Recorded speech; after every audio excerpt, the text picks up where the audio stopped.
Hello everyone. So আমাদের HSC পরীক্ষা চলছে এবং খুব বেশি হাতে সময় নেই আইসিটি পরীক্ষার। তো আমি অলরেডি এমসিকিউগুলা তোমাকে সবগুলো দিয়ে দিয়েছি। এখন অনেকের প্রশ্ন ছিল ভাই সিকিউগুলা কেন আসতেছে না, যেহেতু আমাদের সিকিউতেও কিন্তু পাস করতে হবে আলাদা করে, হ্যাঁ। এবং এ প্লাস পাওয়ার জন্য তো সিকিউয়ের মানে বিকল্প কিছু নেই, তোমাকে সিকিউয়ে ভালো একটা মার্ক নিতেই হবে। তো তুমি যখন আইসিটি পরীক্ষার হলে ঢুকবা, তো তোমাকে যখন সৃজনশীল প্রশ্নগুলো দিবে এরকম তুমি কোশ্চেন দেখতে পারবা, যেখানে তোমার উপরে হচ্ছে উদ্দীপক দেওয়া থাকবে, ক খ গ ঘ এই 4টা প্রশ্ন থাকবে প্রত্যেকটা হচ্ছে সেটে। তো সেক্ষেত্রে আমাদের কিন্তু এই যে ক এবং খতে জ্ঞানমূলক এবং অনুধাবনমূলক প্রশ্ন থাকে। তো এই দুইটা তোমাকে কিন্তু একটু ভালো মতো লিখে আসতে হবে। তো এখানে তোমার 1 মার্ক এবং 2 নম্বরে অর্থাৎ খ নম্বরে তোমার 2 মার্ক। তো এই 3 মার্কই কিন্তু তোমার পুরা খাতাটার ডাইমেনশনটাকে চেঞ্জ করে দিবে। অর্থাৎ টিচার যখন দেখবে তুমি জ্ঞানমূলক এবং অনুধাবনমূলক প্রশ্ন আসলে ভালো লিখেছো, তখন তার একটা বেটার ইমপ্রেশন ক্রিয়েট হবে। তো সেক্ষেত্রে আমাদের কিন্তু এই দুইটা কোশ্চেন খুব ভালো মতো পারতে হবে। গ এবং ঘতে তুমি যদি আংশিকও লেখো তাও কিন্তু টিচার নাম্বার দিবে, বাট ক এবং খতে যদি তোমার ভুল হয় তখন কিন্তু টিচারের কী হবে, যে তোমার যে খাতা সেটার উপরে কিন্তু একটা ব্যাড ইমপ্রেশন পড়বে, তোমাকে কিন্তু পরবর্তীতে নাম্বার দিতে চাবে না। তো আমি এক্ষেত্রে বলবো যে জ্ঞানমূলক এবং অনুধাবনমূলক প্রশ্ন যেগুলো রয়েছে ক এবং খ, এটা তোমাকে মাস্ট পারতেই হবে। তো আমি প্রতিটা অধ্যায়ের জ্ঞানমূলক, এরপর অনুধাবন, গ ঘ এগুলো হচ্ছে দিয়ে দিয়েছি। তো তোমরা হচ্ছে একটু দেখবা এই জিনিসগুলা, এবং আমি তোমাকে একটু আমার সাথে সাথে এই ক্লাসে নিয়ে যাব এবং দেখাবো যে কোন জিনিসগুলো আসবে। যেমন জ্ঞানমূলকে প্রথম প্রশ্ন আসতে পারে যে তথ্য ও যোগাযোগ প্রযুক্তি কী। এটা কিন্তু সকল বোর্ডের জন্য ইম্পর্টেন্ট। দিনাজপুর, রাজশাহী, যশোর, কুমিল্লা, সিলেট, এরপর তোমার এরপরে আরও যে বোর্ডগুলো আছে চট্টগ্রাম বোর্ড, সবগুলোর জন্য কিন্তু ইম্পর্টেন্ট। সো সেক্ষেত্রে তোমাকে কিন্তু এই জ্ঞানমূলক প্রশ্নগুলো খুব ভালো মতো পড়তে হবে। বিশ্বগ্রাম কী, এরপর হচ্ছে তোমার বিশ্বগ্রামের ধারণা বা প্রবর্তককে, বা এইভাবে আসতে পারে যে বিশ্বগ্রামের ধারণা দেনকে। সো যেভাবে আসুক তোমার কিন্তু অ্যান্সার একটাই হবে, যে হার্বার্ট মার্শাল ম্যাকলুহান। সো আমি এখানে যতগুলো সম্ভব দিয়ে দিয়েছি।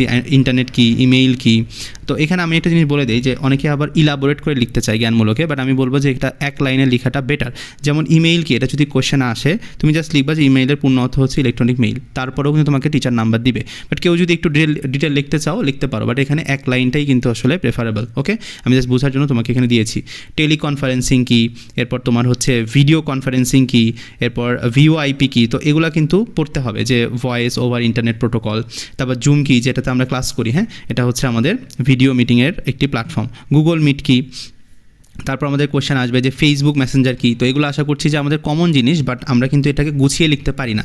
সো এটা কিন্তু আমাদের গুছিয়ে লিখতে হবে। আউটসোর্সিং, এরপর হচ্ছে ফ্রিল্যান্সিং, এগুলো যেহেতু অনেক ইম্পর্টেন্ট। যে ফ্রিল্যান্সিং হচ্ছে যে নির্দিষ্ট কোনো প্রতিষ্ঠানের অধীনে না থেকে স্বাধীনভাবে কাজ করাকে ফ্রিল্যান্সিং বলে। ফ্রিল্যান্সিং যারা করেন তাদেরকে ফ্রিল্যান্সার বলে। যদিও ফ্রিল্যান্সার চাইনি, বাট ফ্রিল্যান্সিংয়ে জাস্ট এক লাইন লিখে দিলেই হয়ে যাবে। উবার ও পাঠাও কি, এগুলো আসতে পারে, যেহেতু উবার আমাদের কি অ্যাপ ভিত্তিক ট্যাক্সি সেবার নেটওয়ার্ক, আর পাঠাও হচ্ছে বাংলাদেশি পরিবহন ও রাইড শেয়ারিং সেবাদানকারী একটি কোম্পানি। আচ্ছা, ই লার্নিং কি, হ্যাঁ, ই লার্নিংটা পড়তে হবে। যে এটা হচ্ছে পারস্পরিক মিথস্ক্রিয়া শিক্ষা কার্যক্রম পরিচালনা করাকে আমাদের ই লার্নিং বলা হয়ে থাকে। ইবুক হচ্ছে আমাদের বইয়ের ডিজিটাল ভার্সন। টেলিমেডিসিন কি, যে তথ্য যোগাযোগ প্রযুক্তির মাধ্যমে দূরবর্তী স্থানে রোগীকে চাক্ষুষ না দেখেও বিশেষজ্ঞ চিকিৎসক দ্বারা চিকিৎসা সেবা দেওয়াকে টেলিমেডিসিন বলা হয়ে থাকে। এবার আমাদের অনুধাবনমূলক কোশ্চেনগুলো আছে প্রথম অধ্যায়ের। সো প্রথম কোশ্চেন কি, যে কৃত্রিম বুদ্ধিমত্তার মাধ্যমে মৌলিক গবেষণা সম্ভব নয়, ব্যাখ্যা করো। তো এই কোশ্চেনগুলো তোমরা একটু দেখবা, হ্যাঁ। আমি যতগুলো দিয়েছি খুব বেশি নাই, জাস্ট অল্প কিছু কোশ্চেন আছে। এই অল্প কিছু কোশ্চেন তুমি যদি জাস্ট পড়ে যাও তাহলে তোমার জ্ঞানমূলক অনুধাবন কিন্তু হয়ে যাবে। তোমাকে এক্সট্রা করে টেস্ট পেপার, গাইড কিছু পড়তে হবে না। জাস্ট তুমি এই কোশ্চেনগুলো পড়ে যাও তাহলেই কিন্তু সব বোর্ডের জন্য এটা কমপ্লিট হয়ে যাবে। যেমন এই আইসিটি দ্বিতীয় অধ্যায়ের এখানে জ্ঞানমূলক দেওয়া আছে। এরপর যদি আমি আরেকটু নিচে যাই তাহলে আরও ভালো মতো বুঝতে পারবা যে এখানে আইসিটি দ্বিতীয় অধ্যায়ে তোমাদের অনুধাবনমূলক প্রশ্ন দেওয়া আছে। এরপর আরেকটু নিচে গেলে যেমন এখানে আরও বেশ কিছু কোশ্চেন আমি তোমাকে দেখাই। আইসিটি তৃতীয় অধ্যায়ের জ্ঞানমূলক। সংখ্যা পদ্ধতি কী, এটা কিন্তু অনেকবার আসছে। এরপর সংখ্যা পদ্ধতির বেস কী, এটাও অনেকবার আসছে। পজিশনাল সংখ্যা পদ্ধতি কী, হ্যাঁ, এগুলো কিন্তু পড়তে হবে। নন পজিশনাল, তারপর দশমিক সংখ্যা পদ্ধতি কী। তো এগুলো অনেকে ভুল করে বা উল্টাপাল্টা বানায় লিখে আসে, তাহলে কিন্তু মানে টিচার এখানে নাম্বার তোমাকে দিবে না। তুমি যদি উল্টাপাল্টা বা বানায় লেখা ট্রাই করো, তোমাকে এখানে অ্যাকুরেট যেটা চাইছে ওইটাই তোমাকে 2টা পয়েন্টে লিখে আসতে হবে। অক্টাল সংখ্যা পদ্ধতি কী। সো এগুলো কিন্তু পারতে হবে। Hexadecimal, bit, byte. এরপর যদি আরও আসি নিবল কী, তারপর হচ্ছে সংখ্যা পদ্ধতি রূপান্তর, এরপর চিহ্নযুক্ত সংখ্যা কী। সো এইভাবে তোমরা হচ্ছে তৃতীয় অধ্যায়টাও শেষ করবা। তৃতীয় অধ্যায়ের অনুধাবনমূলক প্রশ্ন যে দেখতে পাচ্ছ এগুলোও একটু দেখে রাখবা। এগুলো খুবই ইম্পর্টেন্ট, এবং এখানে জাস্ট কয়েকটা মাত্র কোশ্চেন আছে, যেটা মানে যে টপিকগুলো থেকে আসে 9টা প্রশ্ন। তো জাস্ট 9 থেকে 10টা প্রশ্ন এখানে দেখে রাখলেই কিন্তু হয়ে যাবে। আইসিটি চতুর্থ অধ্যায় নিয়ে অনেকের প্রবলেম থাকে, তো এই অধ্যায়ের জ্ঞানমূলকগুলোও ইম্পর্টেন্ট। যেমন ওয়েব পেজ থেকে প্রশ্ন আসবে, হোম পেজ কাকে বলে, এরপর হচ্ছে ওয়েবসাইট কী, ওয়েব সার্ভার কী, www কী, এরপর তোমার হচ্ছে আইপি অ্যাড্রেস কী, তো এগুলো কিন্তু পড়তে হবে। ডোমেইন নেম কী, টপ লেভেল ডোমেইন কী, এরপর হচ্ছে ক্লায়েন্ট কম্পিউটার কী, তারপর হচ্ছে তোমার সার্চ ইঞ্জিন কী, হ্যাঁ এসইও, এরপর হচ্ছে ইন্টারনেট কী। তো এগুলোর অনেক কিছু আমি কিন্তু তোমাকে এমসিকিউতে পড়াইছি। মনে রাখতে হবে জ্ঞানমূলকের যে কোশ্চেনগুলো আছে এগুলো তোমার এমসিকিউতেও হেল্প করবে। সো জ্ঞানমূলক এই কোশ্চেনগুলো তোমাকে মাস্ট পেরে যাইতে হবে, তাহলে তুমি কী করবা, এমসিকিউতেও ভালো করতে পারবা।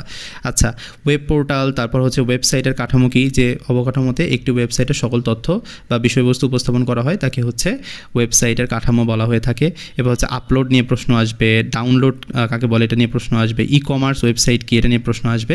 তো এইভাবে তোমার কিন্তু আইসিটি চতুর্থ অধ্যায়ের জ্ঞানমূলকগুলো শেষ হবে। এরপর তোমাদের অনুধাবনগুলো শুরু হবে। তো এখানে ওয়েবসাইট পাবলিশ করার জন্য কোনটি প্রয়োজন, এরপর হচ্ছে আইপি অ্যাড্রেস এবং ডোমেইন নেম এক নয় এটা নিয়ে তোমাকে ব্যাখ্যা করতে বলবে। তারপর হচ্ছে ডোমেইন নেমের যে গুরুত্ব রয়েছে সেটা ব্যাখ্যা করতে বলবে। এরপর হচ্ছে আইপি অ্যাড্রেসের চেয়ে ডোমেইন নেম ব্যবহারের সুবিধাজনক কেন এটা ব্যাখ্যা করতে বলবে। তারপর ওয়েব পেজের সাথে ব্রাউজারের সম্পর্ক ব্যাখ্যা করতে বলবে। প্রতিনিয়ত পরিবর্তনশীল তথ্যের ওয়েবসাইট ব্যাখ্যা করতে বলবে। তারপর ডোমেইন নেম রেজিস্ট্রেশন কীভাবে করতে হয় বা কেন করতে হয় এগুলো একটু ব্যাখ্যা করতে বলবে। তো চেষ্টা করবা 2 থেকে 3 লাইনের মধ্যে শেষ করে দেওয়ার, তাহলে বেটার। অথবা তুমি যদি সর্বোচ্চ এখানে যাও 4 লাইন, এর বেশি কিন্তু যাওয়া যাবে না, 2 থেকে 3 লাইনই ইনাফ।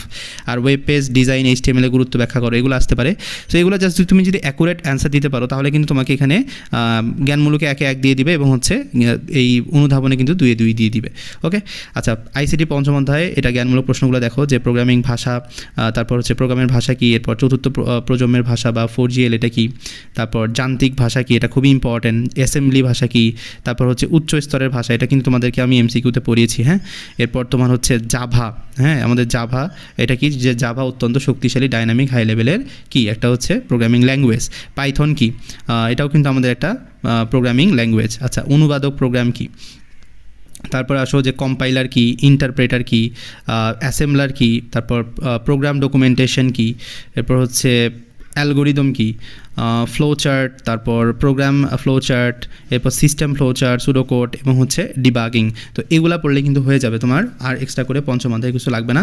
পঞ্চম অধ্যায়ে যদি অনুধাবনগুলোর কথা বলি, এটা একটু টাফ আছে, যেমন হচ্ছে কে প্লাস প্লাস বা হচ্ছে প্লাস প্লাস কে এর মধ্যকার হচ্ছে ব্যাখ্যা। এরপর তোমার সি প্রোগ্রামিং ভাষায় একটি ইন্টিজার ভেরিয়েবলে সর্বোচ্চ কত অঙ্কের সংখ্যা রাখা যায়। তো এগুলো জাস্ট তুমি যদি একটু দেখে যাও আমাদের এই স্লাইড থেকে, তাহলে কিন্তু তোমার কমন পড়ে যাবে।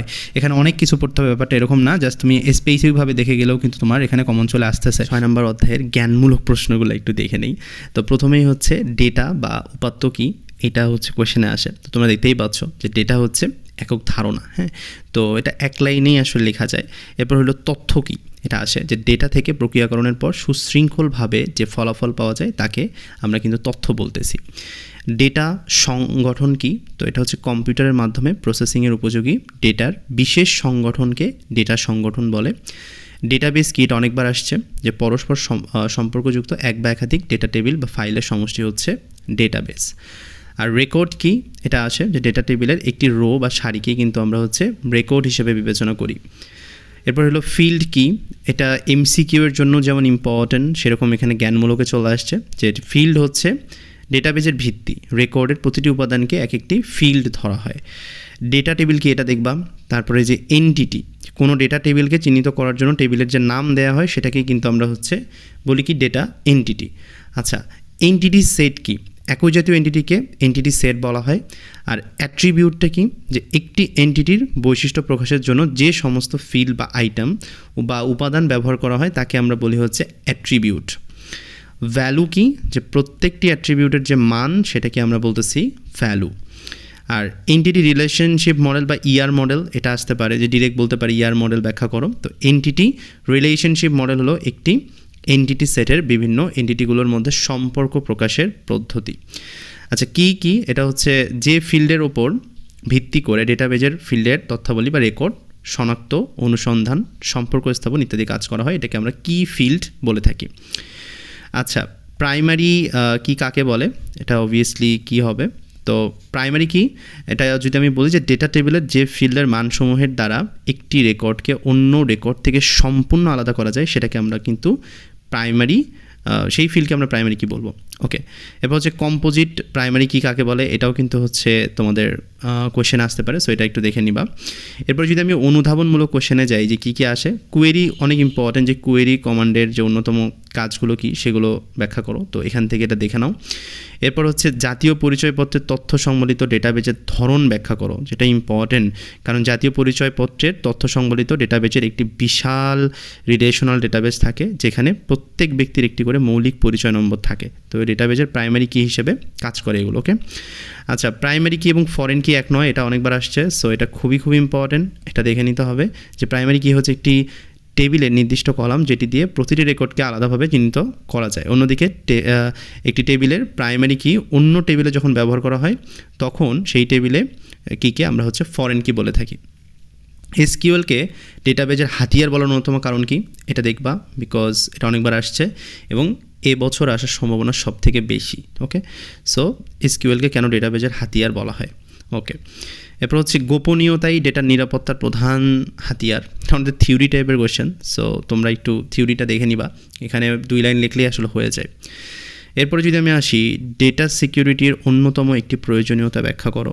তো অন্যতম প্রয়োজনীয়তা বলতে যে ডেটা যে কোনো প্রতিষ্ঠানের জন্য খুবই গুরুত্বপূর্ণ, সেক্ষেত্রে অনধিকার যে ব্যক্তি আছে সে যদি গোপনীয় ডেটার ব্যবহার অনুমোদন নিতে চায় সেটা কিন্তু উচিত হবে না। সো এগুলো দিয়ে তুমি কিন্তু এখানে থিওরি লাইনে লিখতে পারবা, আই থিঙ্ক এটা নিয়ে কোনো প্রবলেম হবে না।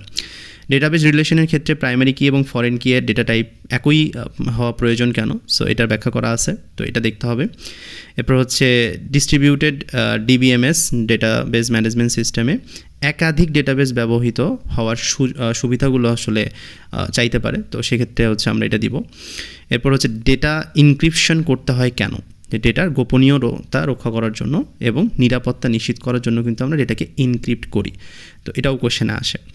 আচ্ছা, এরপর যদি আমি আসি যে ডেটাবেজ রিলেশনে প্রাইমারি কি এর ভূমিকা, ওই সেম প্রাইমারি কি ফরেন কি এগুলোই চলে আসে। সো এগুলো তোমরা যদি করো তাইলে কিন্তু তোমাদের জ্ঞানমূলক অনুধাবন নিয়ে আর কোনো সমস্যা থাকবে না। তো আশা করি যে এগুলো তোমরা হচ্ছে একটু দেখবা, তাহলে তোমাদের হয়ে যাবে। এখন আসলে সৃজনশীলে আমাদের গ এবং ঘতে যেহেতু উদ্দীপক থাকবে, তো সেটার জন্য আমরা হচ্ছে কোন জিনিসগুলো একটু পড়বো। তো সৃজনশীলের গ এবং ঘতে আমাদের যে টপিকগুলো একটু দেখতে হবে, প্রথম অধ্যায় থেকে ভার্চুয়াল রিয়েলিটি থেকে কিন্তু কোশ্চেন আসবেই। হ্যাঁ, এটা যে কোনো বোর্ডে কিন্তু চলে আসবে। সো সেক্ষেত্রে ভার্চুয়াল রিয়েলিটিটা দেখতে হবে, ক্রায়োসার্জারি দেখতে হবে, বায়ো ইনফরমেটিক্স, এটা এমসিকিউ এর জন্য পড়িয়েছি, এটা কিন্তু সিকিউ এর জন্য ইম্পর্টেন্ট। এরপর ন্যানো টেকনোলজি, খাদ্য তৈরিতে স্পেসিফিকভাবে খাদ্য তৈরিতে তোমার হচ্ছে প্রভাব কী সেটা নিয়ে আসতে পারে। আর রোবোটিক্স নিয়ে তোমাকে উদ্দীপক কিন্তু বিভিন্নভাবে দিতে পারে। হ্যাঁ, তো দিতে পারে যে একজন শিক্ষক তার রুমের মধ্যে একটি সূক্ষ্ম যন্ত্র তৈরি করেছেন, তো সেটি বিশ্লেষণ করো, তো তুমি বুঝতে পারবা যে এটা রোবট নিয়ে আসলে বলছে। তোমাকে কিন্তু রোবোটিক্সটা একটু ভালো মতো দেখে যাইতে হবে যাতে তুমি পয়েন্টগুলো লিখতে পারো। দ্বিতীয় অধ্যায়ের মধ্যে আমাদের টপোলজি খুব ইম্পর্টেন্ট, স্টার টপোলজি একটু দেখবা, রিং টপোলজি দেখবা, বাস দেখবা, মেশ দেখবা, হচ্ছে ক্লাউড কম্পিউটিং দেখবা। টপোলজিগুলো দেখার রিজনটা হচ্ছে তুমি যাতে ধরতে পারো, উদ্দীপক দেখে অনেকে আসলে কনফিউজ হয়ে যায়, দেখা গেছে যে বাস টপোলজির জায়গায় সে লিখে আসছে মেশ টপোলজি। সো এরকম যাতে না হয়, এরকম হলে কিন্তু টিচার মার্ক কাটবে। তো আমরা যাতে স্পেসিফিকভাবে লিখতে পারি বা বুঝতে পারি। তৃতীয় অধ্যায়ের মধ্যে আমাদের 2-এর পুরো পদ্ধতির পার্থক্য, এরপর হচ্ছে সার্কিট হতে যে সমীকরণগুলো রয়েছে, এরপর হচ্ছে নট দিয়ে বাস্তবায়ন, অর গেট, সার্কিট এবং হচ্ছে অ্যান্ড গেটগুলো আমরা একটু দেখবো। আর চতুর্থ অধ্যায়ে আমি তোমাদেরকে দেখিয়েছি যে এমসিকিউর ক্ষেত্রে যেগুলো ইম্পর্টেন্ট ছিল, ওয়েব পেজ কাঠামো, HTML এর মৌলিক কাঠামো, স্ট্যাটিক ডাইনামিক, এটা একটু দেখবা, টেবিল তৈরি অ্যালাইন করা, এগুলো একটু দেখবা, তাহলে কিন্তু হয়ে যাবে। আর পঞ্চম অধ্যায়ের ক্ষেত্রে তোমার হচ্ছে 2টি সংখ্যার যোগফল, প্রোগ্রাম তৈরির ধাপ, মেশিন ভাষা উচ্চতর ভাষার মধ্যে পার্থক্য এবং কোনটি ভালো, আর 2 দ্বারা বিভাজ্য সংখ্যাসমূহ একটু দেখবা। তো এরপরে যদি আমি হচ্ছে ষষ্ঠ অধ্যায়ের ক্ষেত্রে আছি, যে ষষ্ঠ অধ্যায় থেকে আমাদের গ এবং ঘতে কী আসে, রিলেশন ডেটাবেজ ম্যানেজমেন্ট সিস্টেম, এটা ইম্পর্টেন্ট, এটা জাস্ট দেখে যাবা। এবং ডেটা টাইপ ব্যাখ্যা, এটা মূলত ঘ নম্বরে চলে আসে। সো এই 2টা দেখলেই কিন্তু আমাদের ষষ্ঠ অধ্যায়টা হয়ে যাচ্ছে, যেহেতু ষষ্ঠ অধ্যায় থেকে একটা সৃজনশীল থাকে। সো এখান থেকে কিন্তু আমরা হচ্ছে গ এবং ঘ পেয়ে যাচ্ছি। তো এটা খুবই ভালো একটা সুযোগ একটু বেশি মার্ক পাওয়ার জন্য, অর্থাৎ তোমার সিকিউতে কিন্তু অতটাও ঝামেলা হবে না যদি তুমি জাস্ট স্পেসিফিক জিনিসগুলো দেখে যাও। এবং আমি এগুলার পিডিএফগুলো দিয়ে দিব তোমাদেরকে, সো ওইটা জাস্ট তুমি দেখে যেতে পারলে পরীক্ষার আগ পর্যন্ত জাস্ট ওগুলো একটু করে রিভিশন দিবা, তাহলে কিন্তু তোমার আইসিটিটা ফুল কমপ্লিট হয়ে যাবে। আর যে কোনো প্রশ্ন থাকলে আমাদের ইউটিউব কমেন্ট বক্সে তুমি জানাও, অথবা তুমি যদি ফেসবুকে থাকো ফেসবুকে তুমি জানাতে পারো আমাদেরকে, হোয়াটসঅ্যাপ তো আছেই। তো দেখা হচ্ছে নতুন একটা ক্লাসে, নতুন একটা ভিডিওতে, ততক্ষণ ভালো থাকো, ধন্যবাদ সবাইকে।